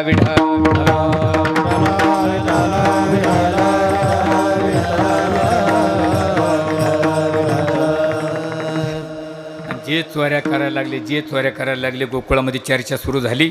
आणि 10-12 गवळणीने मोर्चा तयार केला. म्हणे आपण याचा गुन्हा कुठपर्यंत सहन करायचा. मग आपण काय करू? याच्या आईवडिलाकडे जाऊ, याच्या आईवडिलाला सांगू, त्याने ऐकलं तर ठीक, नाही तर मग आपणच धरून आणू. ज्या गवळणी निघाल्या महाराज त्याच्यात म्हणे एक जण आपल्याला भांडायला घ्या पण तरी ती मी थांबा मी गंगूला बोलून आणते म्हणे. भांडकुदाळ सगळ्याच्या पुढं झाली नावाज त्याला. यशोदे ग बाळा तुझा का, यशोदे ग बाळा तुझा का, यशोदे ग बाळ तुझा का, यशोदे ग बाळ तुझा का. गुडवर सोसू धिंगाणा, गुडवर सोसू धिंगाणा, गुडवर सोसू धिंगाणा, बाळ तुझा काना. यशोदे ग बाळ तुझा का. गुडवर सोसू धिंगाणा, गुडवर सोसू धिंगाणा, गुडवर सोसू धिंगाणा, ताना. यशोदे ग बाळ तुझा ताना, यशोदे ग बाळ तुझा ताना.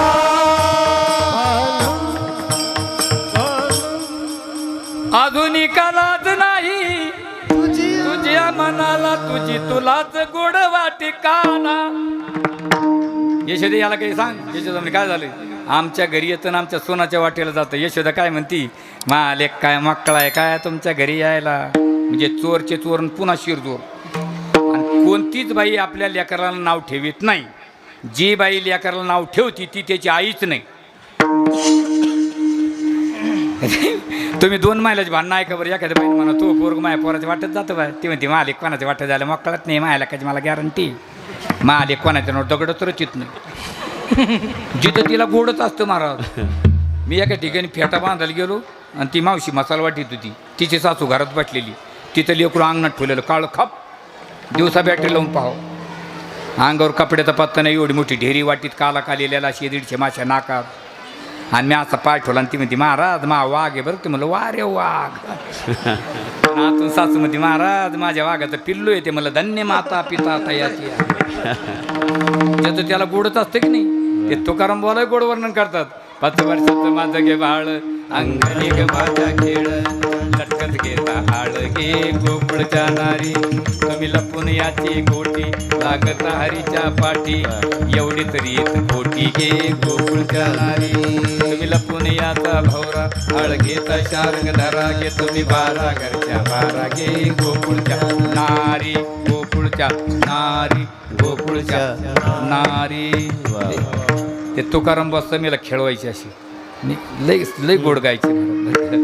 ते म्हणे बाई इथं आपला 7-12 उचकायला लागली. मग म्हणे आपणच धरून आता हाता खालून काढू. त्या चालल्या रोडना घरी आणि एक म्हातारी गावात येत होती. तिच्या हातात काठी होती टेकायची, पण त्या दिवशी तिनं टेकलीच नाही कारण तिचे म्हातारीचे भांडणं झालते. आणि या 10-12 जणी रोडवर दिसले. ती म्हातारी काय म्हणते कोण आहे ग. त्या म्हणल्या आपल्या मागं काय नीचं काय. आणि म्हाताऱ्या माणसाचा स्वभावच असा आहे, कोणी दिसलं का कोण आहे, कुठे गेलता, का गेलता, कधी गेलता. मंदिरात जरी लोक बसले ना कोणाच फटफटी करून भाऊ. दुसरा म्हणतो 3-1-2-4 जण भाऊ. तिसरा म्हणतो एक खड्डीत दिसते मग दिवाळी काढू. काही विचारते. एका मावशीने मला काय विचारलं कुठला आहे रे भाऊ. म्हणलं पैठणचा. आणि कुणकडं आला रे. म्हणलं कीर्तनाला. आणि तुझं आहे काय. म्हणलं हा. किती सांगतो सालाचे. मला 100-150 सांगतो. मला म्हणे बरेच साशिले असते. अरे म्हणलं कोरोनाने बुड बटलं काय साशिले. मला म्हणे तुला पोरं सोर आहेत का रे भाऊ. म्हणलं आहे ना. किती घेत. 2-3 आहेत. बरं बरं बरं लग्न केलेलं आहे का काय. काही विचारतात. मग त्या म्हणे जाऊ द्या. मग त्या म्हणे आता काही विचारते. ते म्हणे कुठे गेल त्या नंदाच्या घरी कशाला. त्या पोरानं आमचं नांदणं मुश्किल केलं. म्हातारी म्हणते काळं. म्हणे हां. मग त्याचा काय गुन्हा आहे. तुमचा गुन्हा आहे का. तुम्ही घर सोडलं कोणाला विचारलं. घरातल्या म्हाताऱ्या माणसाचा सल्ला घेतल्याशिवाय घर सोडू नये आणि सासूला विचारल्याशिवाय मसाला काढू नये. त्यांना अनुभव असतो. आणि भांडणसुद्धा कोणी करावं. सामदाम दंडानी भेद 4 गुण माहिती पाहिजे. कोणी भांडण करू नये. मी सांगते कसं भांडायचं. काय हातावर एक वाक्य लिहून घ्या. गोकुळात जाऊन म्हणा तुमच्या चोऱ्या बंद. काय वाक्य. जे ज्याचं ऐकत नाही ते त्याचं नाही. जे ज्याचं ऐकत नाही ते त्याचं. काही काही माणसं म्हणतात माझं पोरग माझं ऐकत नाही. शास्त्रशंका आहे. शास्त्रशंका का. यशोदेचा रंग गोरा नंदाराजाचा गोरा आणि कृष्णाचा काळा तो त्यांचा नाही. आणि त्यामुळे बा किती कसं सोपं बाय भांडायचं. जे चपला घेऊन निघाल्या मग काही केलं सापडानंतर कीर्तनातून चोरले. आणि यशोदेला आवाज दिला. यशोदे म्हणे काय आता मला कळालं तुझं काय ऐकत नाही. तुझा रंग गोरा तुझ्या नवऱ्याचा गोरा कृष्णाचा काळा तो तुझा नाही आहे. आता जिच्या मांडीवर देव खेळा तिने काय शास्त्र पाहिलं नव्हतं. पंचोदशी पंचीकरण वृत्तीप्रभाकर भामती ग्रंथ विचारसागर कथाकथपरू ज्ञानेश्वरी भागवत सुंदर ते ध्यान रूप किती छान यशोदेच्या मांडीवरी खेळ भगवान. सुंदर ते ध्यान रूप किती छान यशोदेच्या मांडीवरी खेळ भगवान. खेळ भगवान खेळ भगवान खेळ भगवान. ते यशोदेच्या मांडीवरी खेळे भगवान. ते आमचे जगन्नाथ बाबा सांगायचे. दिंडी थांबली तर बाया भाकरी करायचे पाहिल्या. पायी प्रवास होता. पिशासुद्धा डोक्यावर राहायचे. म्हणा सुंदर ते ध्यान रूप किती छान यशोदेच्या मांडीवरी. आता नाही तसं म्हणत. आता मी 19 वर्षापासून दिंडी चालवतो. रेतीच्या गाड्या काढू पण दिंड्या काढू. माझा अनुभव सांगतो. बायाला सांगितलं भाकरी म्हणा. मग ते म्हणते मी आला मुर्दा काळ्या तोंडाचा सकाळी गेला अजून नाही आला. आता यशोदा मातेनं खाली मान घातली. म्हणे बाई आम्ही दोघं गोरी हे का काळू. त्या गेल्या निघून. आणि भगवान श्रीकृष्ण आले म्हणतात आई मला आई म्हणू नको कृष्ण का माझा रंग कसा आहे गोरा तुझ्या वडिलाचा गोरा आणि तुझा ते गेलं बोलून काळा. ते म्हणे आत्ताच लोक भांडून गेले. काय म्हणले ते म्हणतात तू आमचा नाही. आणि तू मनात म्हणला का खोटं आहे का. देवकीने वाहिला यशोदेने पाळीला पांडवाचा बंदीजेन. पण हा त्यांचा नव्हता. हे कोणाला माहित होतं याला. यानं विचार केला येला का जरा माहीत झालं मी हिचा नाही. तर ही काय मला शंकर काळे खायला देणार? मग काय म्हणते यशोदेचे शंकरपाळे ते तोंडात टाकलं का पाणी, तर आमचे शंकरपाळे मागच्या दिवाळीचे अजून सापडते. आमचे शंकरपाळे तोंडात टाकत खडीचं गांजावून चाक गेले वाजत. यशोदा मातेने गाऱ्याचा लाडू जर बनला तर डब्यातून घेता घेता फुटवतात. आमचा गाऱ्याचा लाडू 3 दिवस पोरं क्रिकेट खेळत, पण तो काय मायेचं पडळ टाकतो म्हणतो मी, आई तू जाते कशावरून? आम्ही दोघं गोरे, तू का काळा?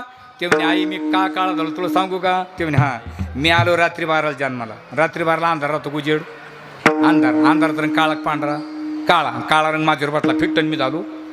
आणि ती म्हणे याच्यामुळे काळा झालो. बाबडे बा आपला लेट रात्री 12ला आंधळं काळा झालं. मी रात्रच घेतली बाय, तोंडाचं फोडीन, झेंजेचं वडीन, पदराचं फाडीन, बडबड करीत त्याची पुढच्या कामानीपर्यंत गेली.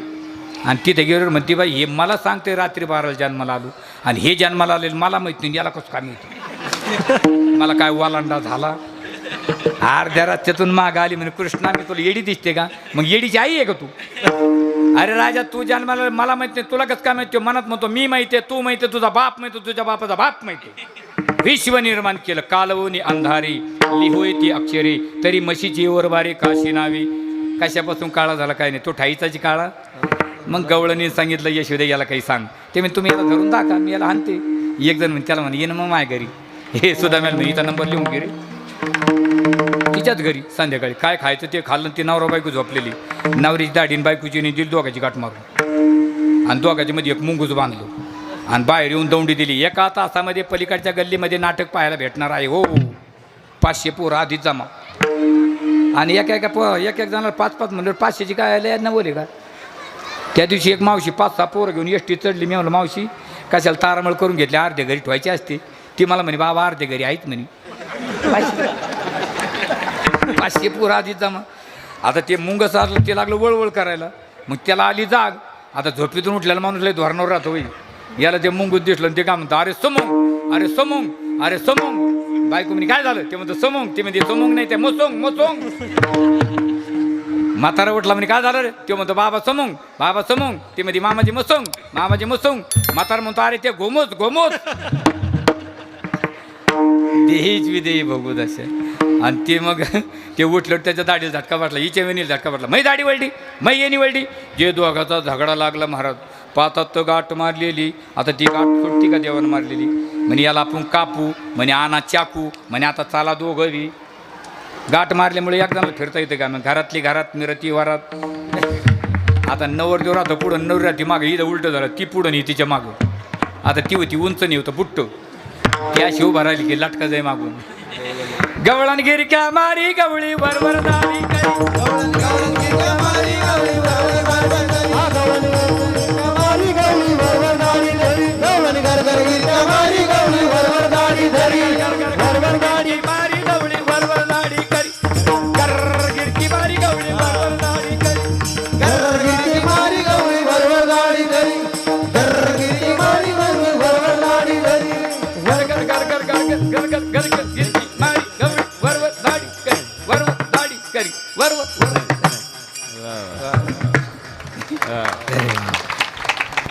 मला वावा म्हणलं तेवढंच किती का झालं. आणि मग ते म्हणे नको वडू रे म्हणे, लग्नात कसे वडीत होते म्हणे, आता नाही वाढायचं रे म्हणे, डबल करायचं का काय. आणि मग म्हातारी उठली. तुम्ही त्या कृष्णाची वाट गेलते का? त्याच्याकडे गेल्याशिवाय गाठ सुटणार नाही. संशयछेद, ग्रंथीभेद, शोकतरण. ग्रंथी म्हणजे जन्म मरणाची गाठ सुटते, जा त्याच्याकडे. आणि मग बाहेर निघाल्यावर 500 पोरं जमा झाली. पोरं उर्रे ते पोरं. आणि मग एक गवळण आली म्हणे का ग? म्हणे बाई यांनी आमची गाठ मारली. मग ती म्हणे असा चोर धरीत असते काय? तिची सासू म्हणे गजबाई ती आपल्या घरी येईल. आणि सगळ्याचे घराने ऐकले. आणि यशोदा मातेने कृष्णाला विनंती केली, कृष्णा आजपासून तुझ्या खोड्या बंद. आजपासून तुला एक काम देणार. म्हणले कोणतं काम? उद्या जाई राणा सवेंगी घेऊन बोधना. आणि सकाळी आवाज दिला, या या या या या रे तुम्ही गाया घेऊन रे गोपाळ राणा तो या.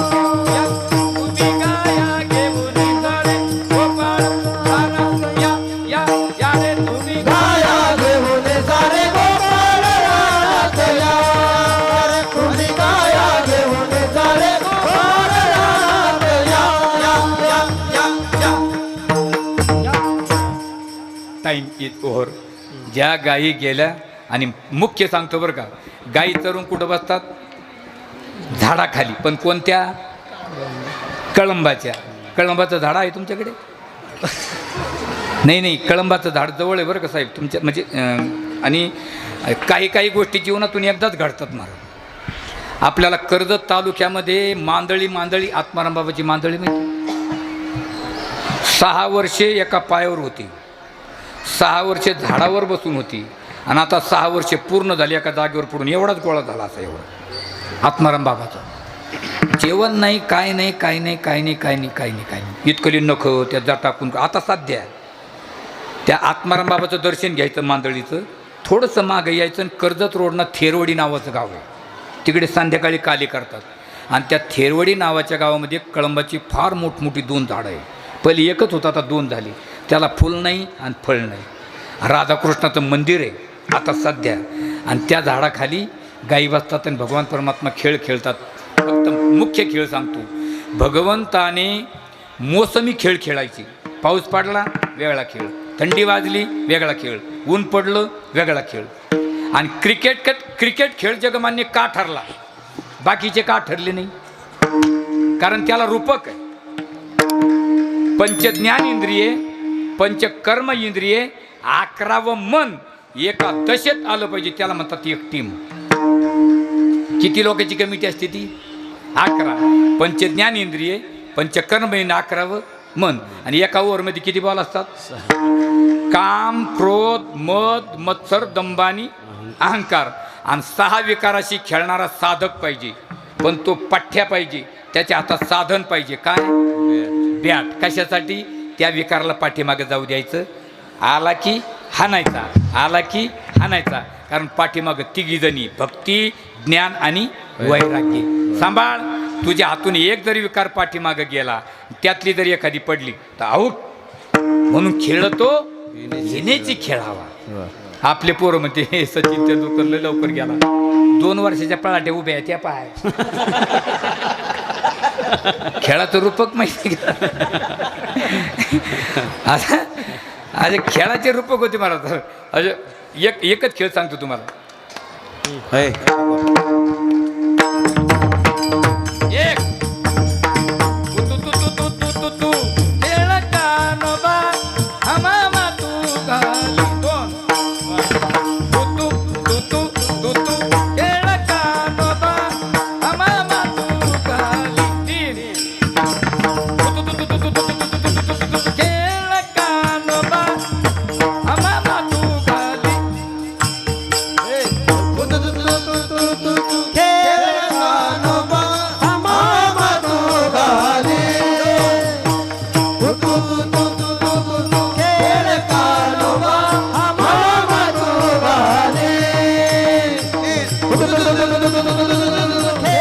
कानोबा हमामा तू घाली. अबक दुबक तिबक खेळ विटी दांडू पोरा, खेळ विटी दांडू. अब दुबक तिबक, अब दुबक तिबक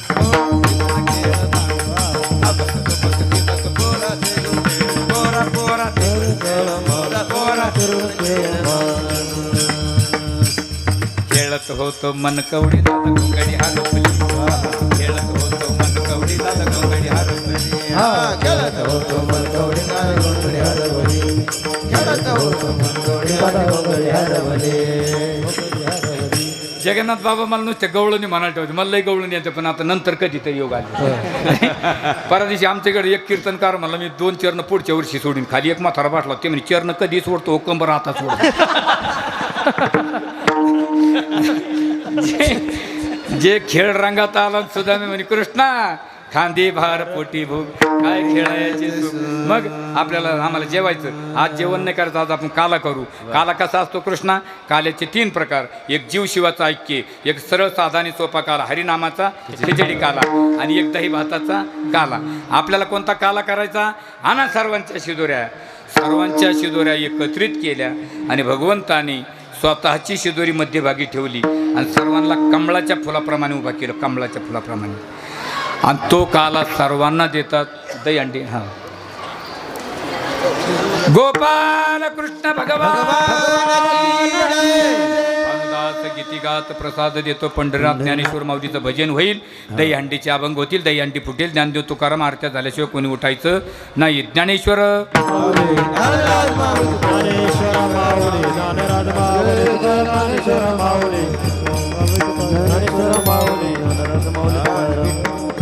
विठ्ठल जय जय विठ्ठल जय जय विठ्ठल जय जय विठ्ठल जय विठ्ठल